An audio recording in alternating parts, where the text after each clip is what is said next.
Good evening. You're watching Beyond the Headline. I'm Tamanna Inamdar.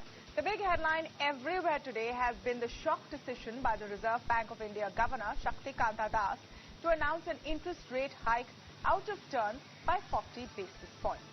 But why did the Reserve Bank decide to do this now? How is hiking interest rates going to even help with price rise? And is a rate hike going to be enough? These are some of the points we will be breaking down in today's show. But let's start at the beginning. At about 11:27 this morning, the Reserve Bank handle tweeted out that the governor would be making an announcement at 2 p.m. Now, for us journalists, this was an alarm bell. The schedule of when the governor speaks officially is released well in advance for the year. And an out-of-turn announcement took place last at the height of the COVID pandemic. So at 2 p.m., the governor goes on to announce a hike in the repo rate. That is the rate at which banks borrow from the Reserve Bank by 40 basis points. To put that in perspective, 100 basis points is about a percentage. So 40 basis points is exactly 0.40%. So what was the purpose of this interest rate hike and why now? This is what the governor explained. There is the collateral risk that inflation remains elevated at these levels for too long. And if this kind of a scenario unfolds, then it can de-anchor inflation expectations, which in turn can become self-fulfilling and detrimental to growth and financial stability. So here, let me just take a second to explain how this works. The Indian Central Bank is doing what all central banks do when faced with rising inflation. An interest rate hike is the best weapon in hand for any central banker. The idea is you make the cost of money higher. Banks have to then borrow at a higher rate. They will lend to you and me at a higher rate. We will presumably take fewer loans. So, for example, you may postpone the purchase of a new car on loan if you were planning to. That means demand will go down. And when demand drops, so do prices. The reason for now is that inflation has increased at a higher pace than expected. So in April, the Reserve Bank of India predicted that inflation for this year, from March 2022 till next April 2023, will be at 5.7%. In March, the CPI, that is the retail inflation, was at 6.95%. And that is the worry, the pace at which Mehengai is rising. So here is what inflation is doing to you. And I'm taking an example of, say, a plate of food to explain what it's doing for you.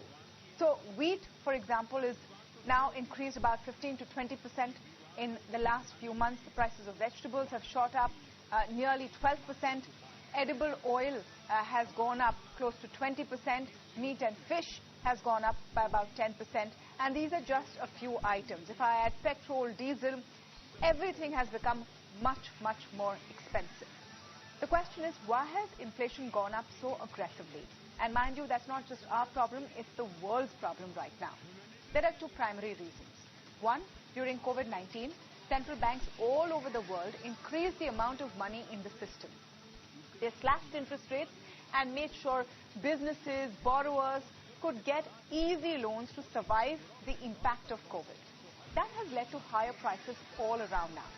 The second reason is this war between Russia and Ukraine, two nations that produce a significant amount of crude oil and wheat, both of which have become more expensive and have inflated prices for a host of products.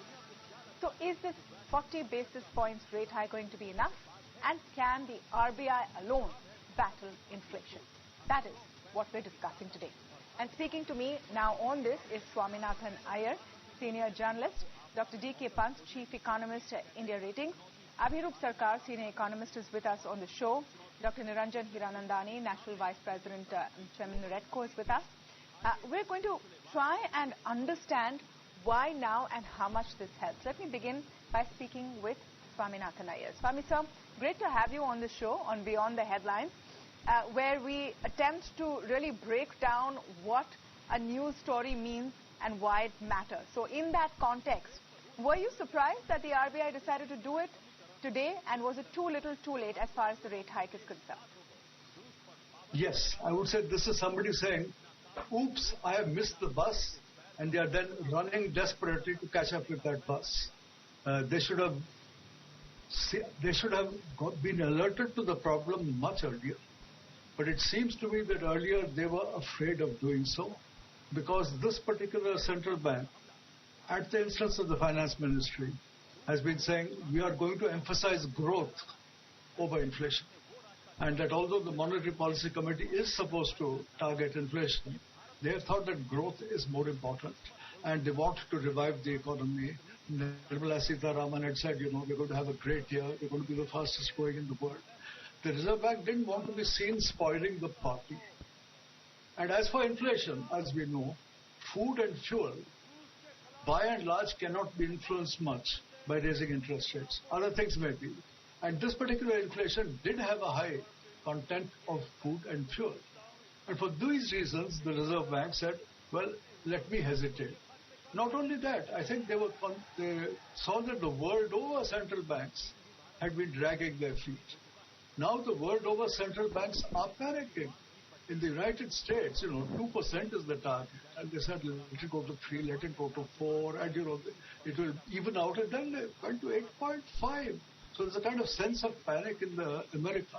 That same sense of panic is echoing around the whole world, saying, we have missed the bus, let us run and catch up. So that explains why it is now. As for the amount of the hike, earlier they were talking about 25 basis points. Now in India it's 40 basis points. You may find the subsequent hikes will be 50. I would say in America I would expect the Fed to have increased the total number of hikes by up to 3 percentage points by the end of 2023.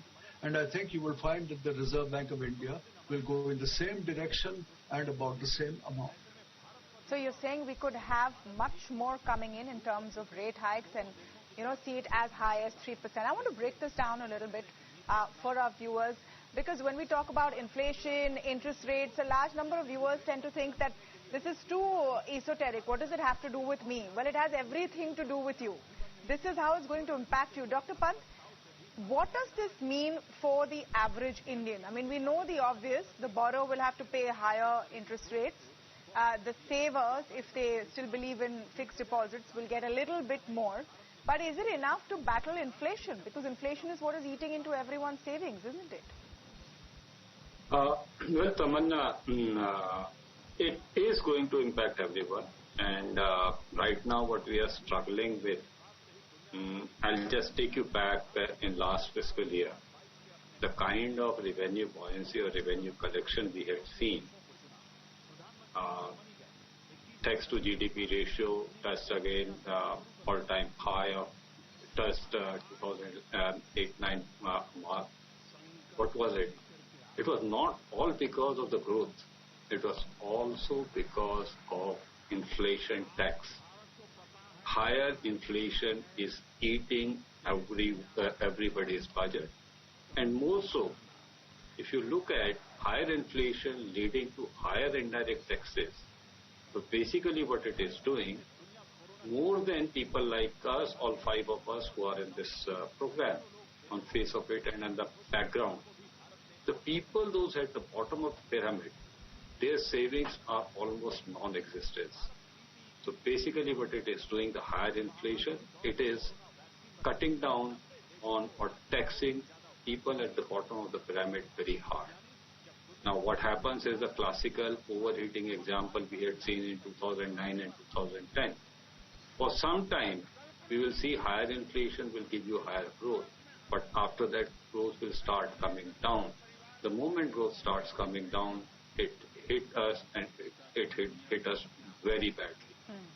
So other than your and my EMI on the vehicle, on the car, or the anybody who was trying to find think of buying a new house. So Dr. Hiranandani is here; he can explain it more. Yeah. All those things, as you rightly said in the beginning, the demand will be controlled, and once the demand controlled and supply, but at the same time, if we are just doing the demand side or supply side management, it is again going to lead us to problem. If with the demand side management we don't continue our focus and continue to improve supply side, then what is going to happen is when the demand will start rising after some time. There will be no supplies, and again we will be struggling with the same thing. Right now, though, it's the bout of inflation coming from the food, coming from the oil. It's more the supply side. So 1 minute. I want to break this down and make it a little simpler. Let me go across to Mr. Sarkar for this. Now, we know that everyone is battling inflation. The question in the Indian context is that could something have been done earlier to ease the burden on the common man? Is this interest rate hike the best way? And will this be enough? To understand your question, to answer your question, it is first necessary to understand what is behind this inflation. Inflation is something that we have to take seriously, no doubt about that. But whether demand factors are there or supply factors, which are the more important factors? Demand factors would mean that there has been an expansion in the monetary base by lowering interest rates. During the lockdown period, several subsidies were provided on interest rates. So it is possible that people were taking more loans and that expanded the bank deposits, and that led to inflation. That is one possibility. The other possibility is that due to the recent war, due to the recent rise in oil prices, and due to the recent disruption in world movement of goods, there is a supply side shock, and that is creating inflation. Now, if we are convinced that the major factors that are coming from the demand side, as is probably the case in the United States, they had expanded their monetary base quite a bit. So if we are concerned that it's demand side factors, then raising the interest rate would help. If it's supply side, then I'm not so sure. So I think it's more the supply side. You see, there has not been a significant expansion in bank credit during the lockdown period. So if it's the supply side, then one has to be very careful before one raises the rate of interest. Because if you raise the rate of interest, there is a further fall in demand, which will probably cut back inflation, but it will also reduce output and employment, which are equally important things. So, first of all, my first point is that we have to make sure whether the demand side factors are important or the supply side, or which one is more important. And the second is, the Reserve Bank of India should come up with a rule rather than a discretion. It's a tailored rule that everyone is following, but the weightage varies from... Okay, no, 1 minute. So let me break down the supply side thing. And I know I have a panel full of economists and people who are experts in their field, but gentlemen, I request you, let's keep it simple that people can understand. I think it's very important to break down and bring economic issues to people, because that is what really impacts their day-to-day life. If you're wondering that even though on paper you may be getting paid more year by year, but you still can afford less and less, and you're wondering what happened to your life, well, we're trying to explain to you what happened to your life and why you still can't afford as much as you thought you would by this time. The supply side situation, Mr. Hiranandani, let me come to you on that. So, for example, I know costs of homes have gone up, cost of building it has gone up, cement, steel prices, everything has gone up. Now, we're expecting that demand will be dampened, will be hit a little bit with increasing interest rates for borrowers who want to buy homes, right? Home loan rates will go up. Will you be able to reduce prices to match up? No, Tamanna. In fact, the prices of real estate have gone up, especially in the affordable housing segment. Steel prices have gone up, cement prices have gone up, labor costs have gone up, all inputs and fuel costs have gone up.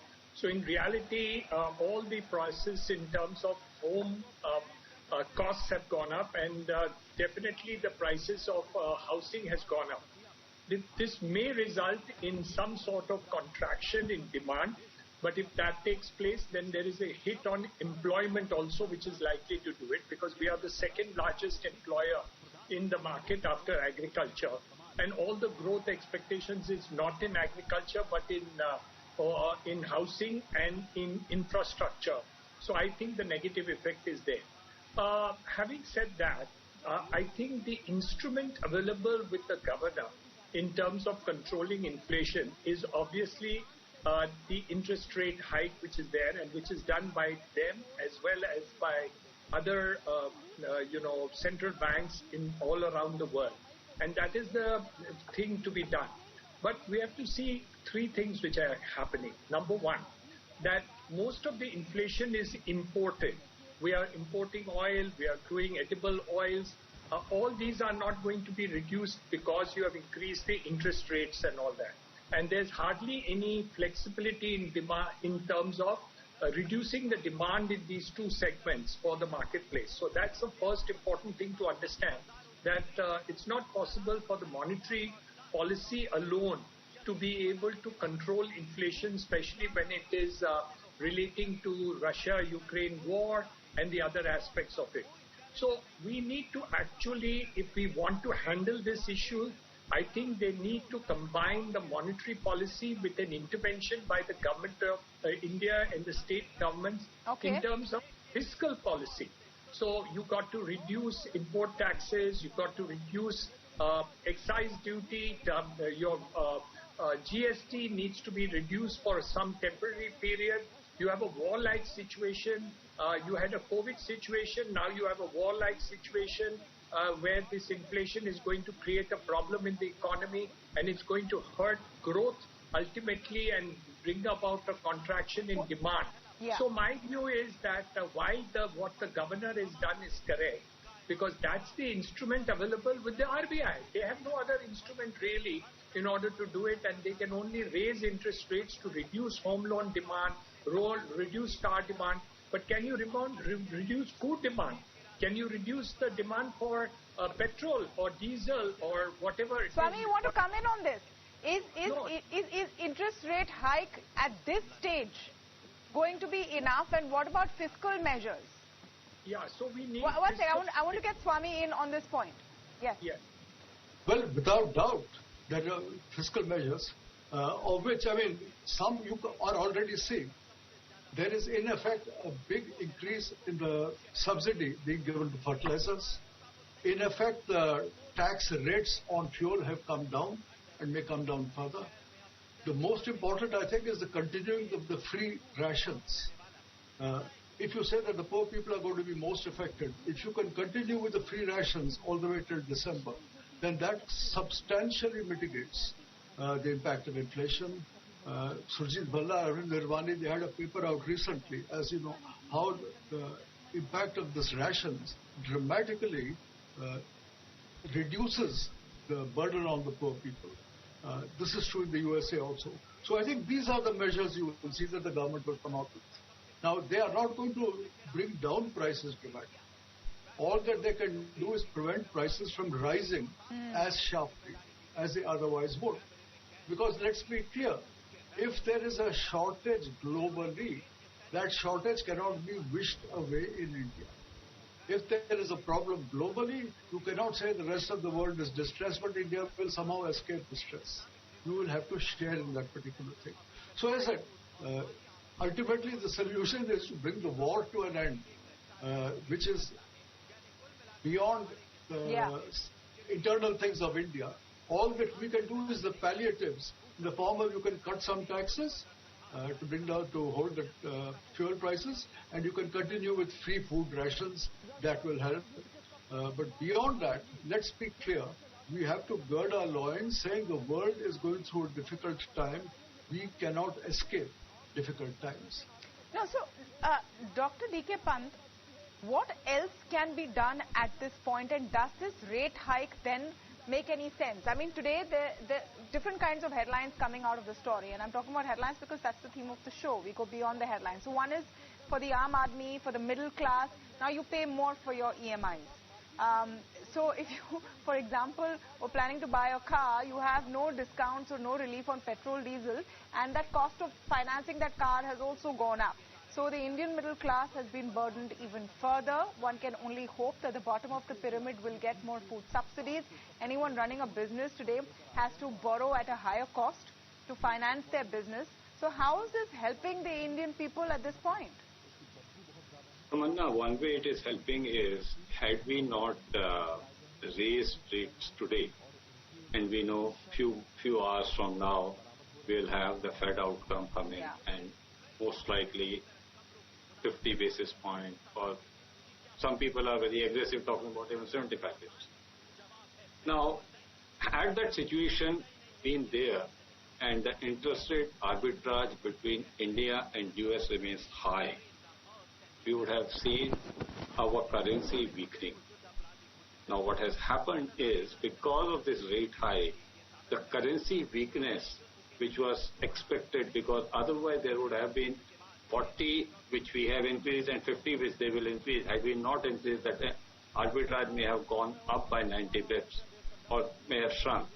Now this is the way, because you know what happens, we all talk about oil being at 100 or 106 or 110, and looks like, okay, it was 80, from 80 to 110. But what we face, what consumers face, is the rupee prices.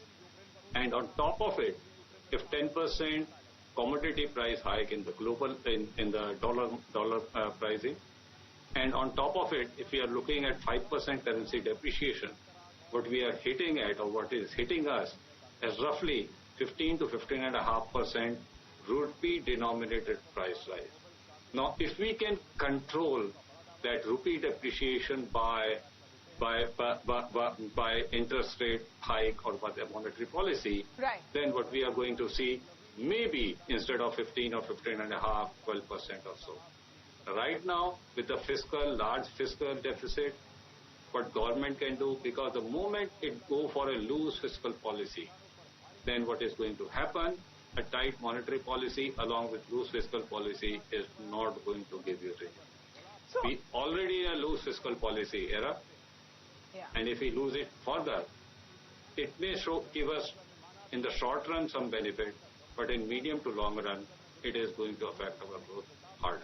So, you know, right now, the RBI, the government is trying to balance growth, is trying to balance inflation. A low growth, high inflation is hurting everyone. Give us an economic outlook, Abhirup Sarkar, for people who are watching this right now. Swaminathan Iyer said we have to gird our loins for what is coming. So are we looking at truly tough times at an everyday level? We will perhaps be spending more, perhaps not earning higher, and everything will become more expensive. First of all, let me point out that a higher rate of interest is not a curse to everyone. It's a boon to some. Like people like me, for example, senior citizens who depend on their savings for their expenses, to run their daily expenses. They will be better off, clearly. And also, if, as has already been said, if the government continues with the food programs, with the free rations and so on, the bottom level would be protected. Now, what about the middle level? I think it's time to go for fiscal policy.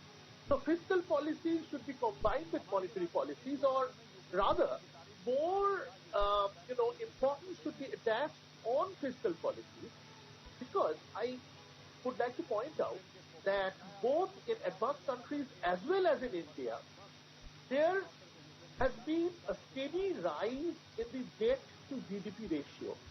However, rate of interest have not risen in response to that. There could be several reasons for that. I'm not going into that. But what I want to point out that government, this is the time when the government can expend its loans, expend its debt. It can take more loans to reduce taxes. That will ease out the situation for the people, and that is unlikely to create an effect on the rate of interest. It's unlikely to raise the rate of interest further. So if the government can do that, there is enough empirical evidence for that. So if the government can use fiscal policy, I think that would be the best. No, so what do you mean by fiscal policy? I think we should say this more clearly. Fiscal policy means what? Make Reduction of taxes. Yes.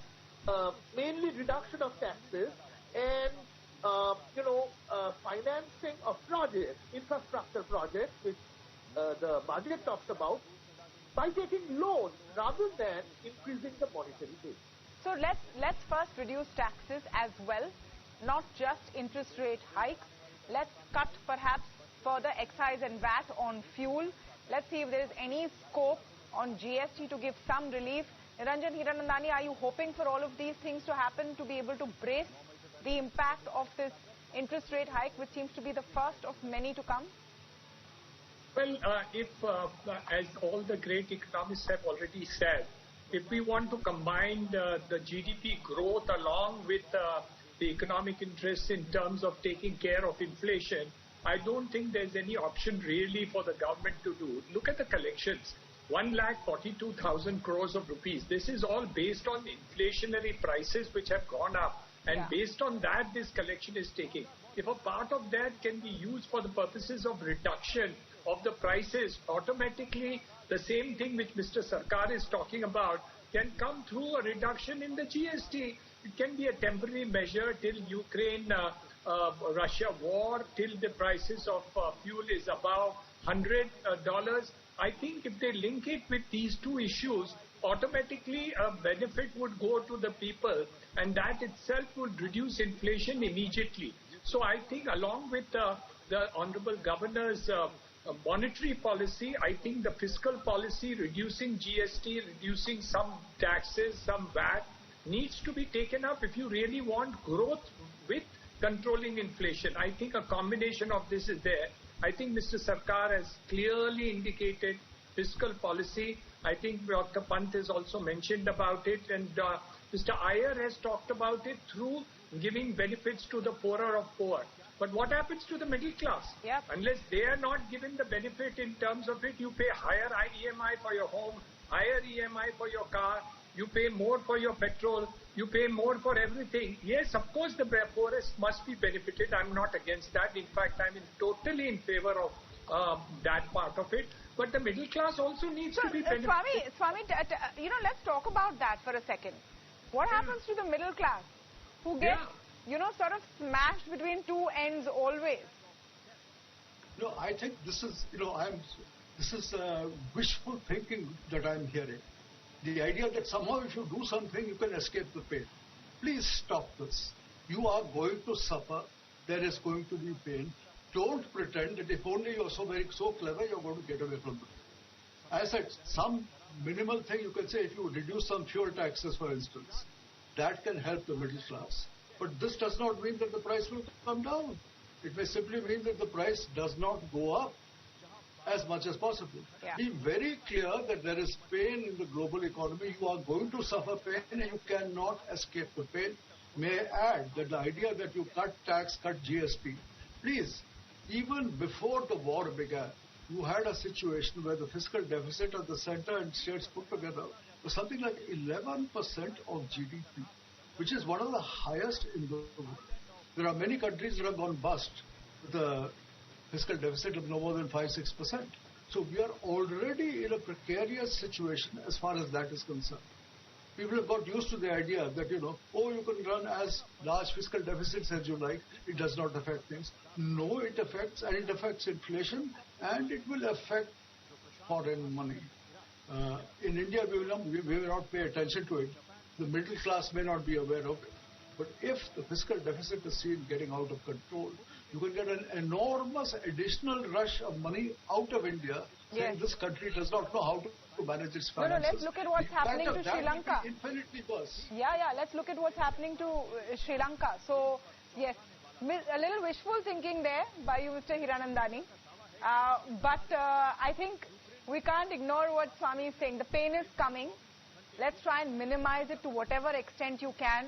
Perhaps, as Abhirup Sarkar is saying, if you find a way to make the most of hiked interest rates with the way you save, that may cushion the blow a bit, just maybe. Meanwhile, brace for more interest rate hikes. We'll take a very short break, but on the other side of the show, we're coming back with all the top stories of the day. Don't go away.